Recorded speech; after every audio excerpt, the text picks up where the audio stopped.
আসসালামু আলাইকুম এভরিওয়ান। আজকে আমরা দেখব কিভাবে আমরা একটি সুন্দর ছবি ডিসক্রাইব করার মাধ্যমে ইংরেজি শিখতে পারি। গতানুগতিক গ্রামারের রুলস মেমোরাইজ করে একটা সময় দেখা যায় যে আপনি ডিফারেন্ট সিচুয়েশনে ওই রুলসগুলোর ইমপ্লিমেন্ট করতে পারেন না, কিন্তু আপনি যদি এইভাবে ইংরেজি শিখেন যে আসলে একটা ছবিতে কি দেখানো হয়েছে বা এই ছবিতে আসলে কি ঘটছে, এই জিনিসগুলো যদি আপনি এক্সপ্লেইন করতে পারেন, তাহলে আপনি খুব সহজেই ইংরেজিতে একটা ভালো দক্ষতা অর্জন করতে পারবেন। এখন আমি যদি আপনাকে বলি যে এই পিকচারটাতে আসলে কি হচ্ছে বা কি দেখানো হয়েছে, এটা আপনি অবশ্যই বাংলাতে আমাকে বলতে পারবেন। কিন্তু সেম সিচুয়েশনে আমি যদি এখন আপনাকে একটু রিভার্স করে বলি যে এটা, তাহলে এখন আমাকে ইংরেজিতে বলুন যে আপনি কি কি দেখছেন। অনেকেই হয়তো সমস্যায় পড়ে যাবেন, কারণ অনেক এলিমেন্ট এই ছবিতে থাকবে যে যেটার ইংলিশ ওয়ার্ডটা কি বা ইংলিশ মিনিংটা কি সেটা আপনি জানেন না, বা এখানে কোন গ্রামার রুলস কি হবে, বা ওরা যেই অ্যাক্টিভিটিসগুলো করছে এগুলো আমরা ইংরেজিতে কিভাবে বলবো, এটা আমরা পারি না। অ্যান্ড এটা না পারার কারণে ডিফারেন্ট সিচুয়েশন আমরা কথা বলার সময় আটকে যাই। তো আজকে আমরা দেখব কিভাবে খুব সহজেই আমরা এই ছবিটা ডিসক্রাইব করে ইংরেজিতে ভালোভাবে দক্ষ হতে পারি। প্রথমেই এখানে ছবিটাতে যেটা দেখাচ্ছে সেটা হচ্ছে একটা সামার ক্যাম্পের সিন। তার মানে হচ্ছে গ্রীষ্মের শেষের দিকে বা উইন্টারের শুরুতে যে ক্যাম্পিংগুলো করা হয় সেটা হচ্ছে সামার ক্যাম্প। ওকে, এই যে ছবিতে খুব ভালোভাবে খেয়াল করুন, এখানে এই যে সামার ক্যাম্প ওয়ার্ডটা কি কালারে লেখা আছে? কমলা রঙের কালারে এটা লেখা আছে, মানে কমলা রঙে লেখা আছে, বড় করে লেখা আছে। তাহলে এটা যদি আমরা ইংরেজিতে লিখতে চাই তাহলে আমরা কি লিখতে পারি? যে এই সামার ক্যাম্প লেখাটি খুব বড় করে লেখা আছে অরেঞ্জ লেটারে বা কমলা রঙের বর্ণতে। ওকে, অ্যান্ড কোথায় লেখা আছে?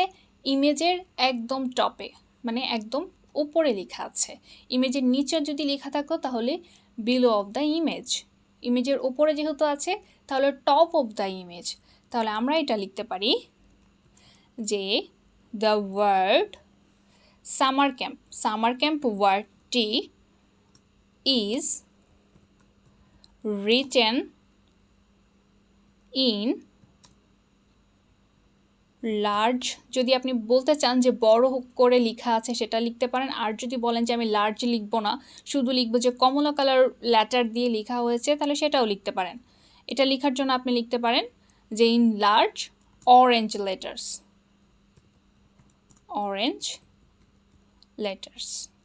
অ্যান্ড কোথায়, যদি কোথায় ইনক্লুড করতে চান তাহলে হবে at the top of the image. এই যে at the top of the image, কোনো কিছুতে শুরুতেই যে আপনি যখন the top of the dash.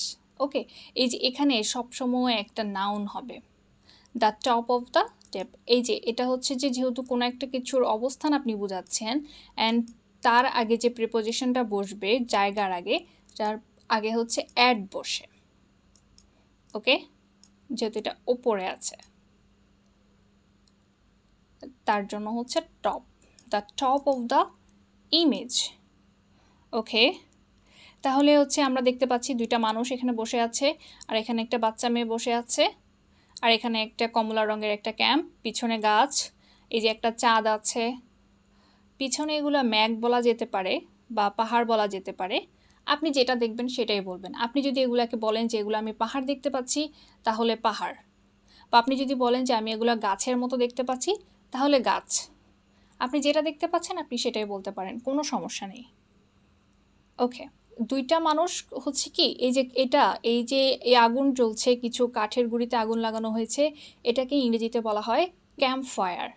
আর এই যে দুইটা লোক এখানে বসে আছে কিসের সামনে? এই ক্যাম্প ফায়ারের সামনে। তাহলে আমরা লিখতে পারি টু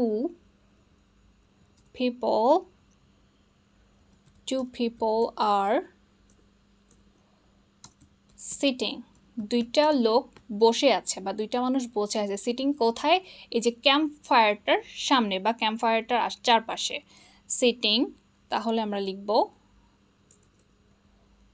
অ্যারাউন্ড এ ক্যাম্প ফায়ার। আচ্ছা, তাহলে এই যে ওদের পাশে হচ্ছে একটা তাঁবু টানানো আছে, তাঁবু টানানোকে ইংরেজিতে কি বলা হয়? Pitched off, pitched off. Okay, তাহলে এটা আমরা লিখতে পারি এ টেন্ট। তাঁবু ইংরেজি হচ্ছে tent. A tent is pitched of, টানানো আছে, একটা টেন্ট টানানো আছে কোথায়? এই যে এই দুইটা লোকের সামনে। তাহলে আমরা এটা বলতে পারি pitched off to the side of the people. Okay, তাহলে এই যে আপনি এটা অ্যাড করতে পারেন যে এই লোক আসলে কি কালার জ্যাকেট পরে আছে, এই লোক কি কালার জ্যাকেট পরে আছে, এটাও আপনি অ্যাড করতে পারেন। আমি একটা অ্যাড করছি, বাকিটা আপনারা নিজে দেখে নিতে পারবেন। ফার্স্ট অফ অল লিখতে পারি যে ওয়ান পারসন ওয়ার্স এ কি কালার জ্যাকেট, এটা গ্রে বলতে পারি, grey colour jacket. Okay, grey jacket. Okay, at the same time grey jacket আর সাথে যেহেতু উনি টুপি পরেছে, তাহলে আমরা লিখতে পারি and a hat. One person wears a grey jacket and a hat. তাহলে ওই যে অন্য ব্যক্তি কি করেছে? পিঙ্ক কালারের একটা জ্যাকেট পরেছে। তাহলে এটা বলতে পারি যে other person, okay, the other person wearing a pink jacket is seated next to them. Okay, এই যে এটা বলতে পারি আমরা যে সে তার পাশে বসে আছে। পাশে বসে থাকা ইংরেজি হচ্ছে নেক্সট টু মি, আমার পাশে বসে আছে, নেক্সট টু মি, তার পাশে বসে আছে, নেক্সট টু হিম। ওকে, সেটা আমি লিখে দিই the other person is sitting next to him wearing কি পরে? Pink colour, pink jacket. Okay, pink jacket. Okay, আচ্ছা, তাহলে এখানে সামনে হচ্ছে আরেকটা বাচ্চা মেয়ে আছে। এই বাচ্চা মেয়েটার জন্য আমরা তাকে নিয়ে একটু কিছু লিখি। তাহলে এটা লিখতে পারি the little girl is sitting.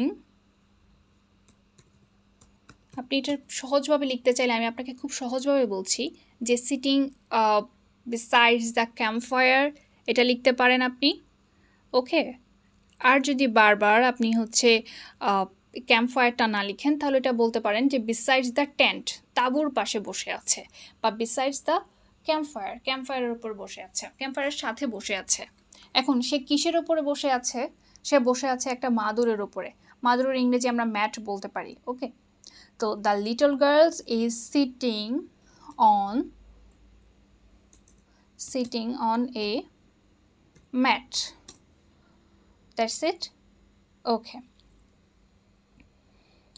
এটাও বলা যায় যে সে আসলে ক্যাম্পফায়ারের দিকে তাকিয়ে আছে। এই ছবিটা একটু ভালোভাবে লক্ষ্য করলে দেখা যাবে যে এই মেয়েটা এই আগুনের দিকে তাকিয়ে আছে। তাহলে এটাও আমরা অ্যাড করে দিই শি ইজ লুকিং। সে তাকিয়ে আছে কিসের দিকে? এই যে ক্যাম্পফায়ারের দিকে। অ্যাট দ্য, কোনো কিছুর দিকে যদি আমরা বোঝাতে চাই তাহলে অ্যাট ব্যবহার করব। She is looking at the fire. Campfire আমরা একবার ব্যবহার করেছি, তাই আবার ব্যবহার করলাম না, ফায়ার ব্যবহার করলাম। ওকে,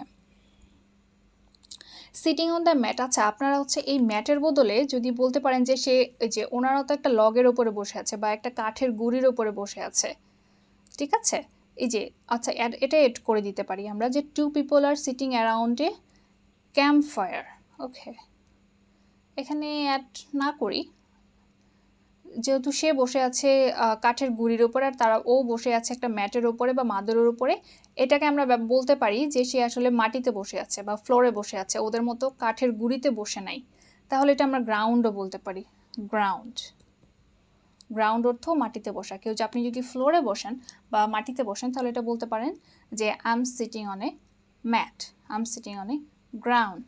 ওকে, তো ম্যাট বা গ্রাউন্ড এক্ষেত্রে দুইটাই কারেক্ট হবে, আপনি দুইটাই ইউজ করতে পারেন, কোনো সমস্যা নেই। আচ্ছা, বাই দ্য ওয়ে, তো এখন আমরা একটু দেখি যে আশেপাশে আমাদের আর কি আছে। আমাদের আর বাকি আছে গাছ, বাকি আছে চাঁদ দেখতে পাচ্ছি।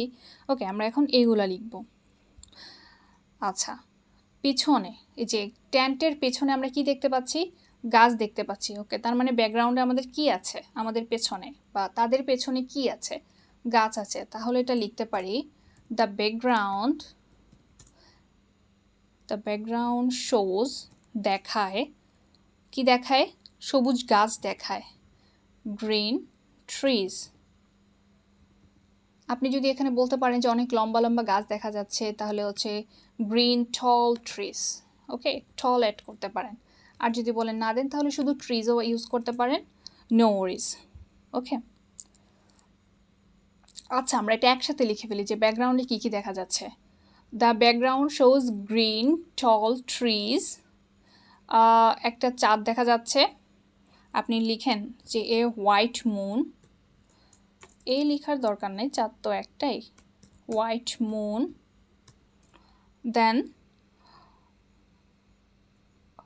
ওকে, আকাশ কি কালার? আকাশ কি কালার সেটা আমরা না লিখে এতটুকুই লিখলেই হবে। Okay, go green trees, white moon. আর পেছনের কথা আমি যেটা বললাম, এটা যদি আপনি মাউন্টেন মনে করেন তাহলে মাউন্টেন লিখতে পারেন।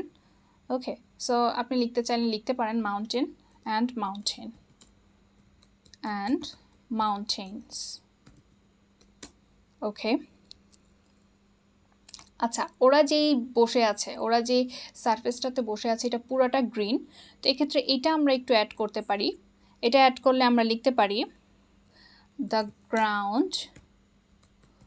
গ্রাউন্ড ইজ কি কালার? Green colour. কিন্তু গ্রিন কালারটা কেমন গ্রিন কালার, এটা একটু যদি আমরা অ্যাড করি, যে একটা অ্যাডজেক্টিভ অ্যাড করি, তাহলে দ্য গ্রাউন্ড ইজ বলতে পারি গ্রাসি গ্রিন কালার। গ্রিনটা হচ্ছে গ্রাসের মতো, মানে ঘাসের মতো। তাহলে the ground is grassy green colour. Okay, তাহলে লাস্টলি আমরা বলতে পারি যে গ্রিন কালার আর green in colour, green, grassy green বা green in colour. Okay, at last আমরা মূলত ছবিটা সম্পর্কে এখন একটা কমেন্ট করব যে ছবিটা দিয়ে আসলে কি বোঝানো হচ্ছে। ছবিটা দিয়ে আসলে বোঝানো হচ্ছে যে ওরা ক্যাম্পিংটাকে অনেক বেশি এনজয় করছে। তাহলে আমরা লাস্টে একটা লিখতে পারি যে, লাস্ট লাইন আমি লিখি দ্য ইমেজ ইজ বলতে পারি যে এটা হচ্ছে খুব সাধারণ একটা ইলাস্ট্রেশন, মানে হচ্ছে যে খুব সাধারণ একটা বর্ণনা দেওয়া হয়েছে এখানে, কি যে এনজয়মেন্ট অফ ক্যাম্পিং, মানে ক্যাম্পিংয়ের যে এনজয় করছে ওরা, ওদের যে আনন্দটা, সেই আনন্দটাই আসলে এখানে প্রকাশ করা হয়েছে, বা তাদের অ্যাক্টিভিটিস। আপনি যদি মনে করেন যে তাদের অ্যাক্টিভিটিস দেখানো হয়েছে, তাহলে এটাও আপনি বলতে পারেন this image is a simple illustration of the enjoyment of camping. আপনার কাছে যদি মনে হয় যে এখানে তাদের অ্যাক্টিভিটিস দেখানো হচ্ছে, তাহলে আপনি লিখতে পারেন illustrate of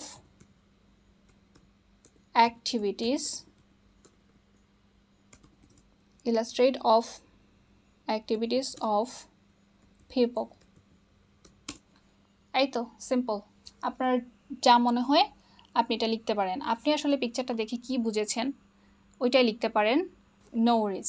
ওকে, নেক্সট আমরা ক্লাসে দেখব অন্য আরেকটা পিকচারের description. Thank you so much for watching.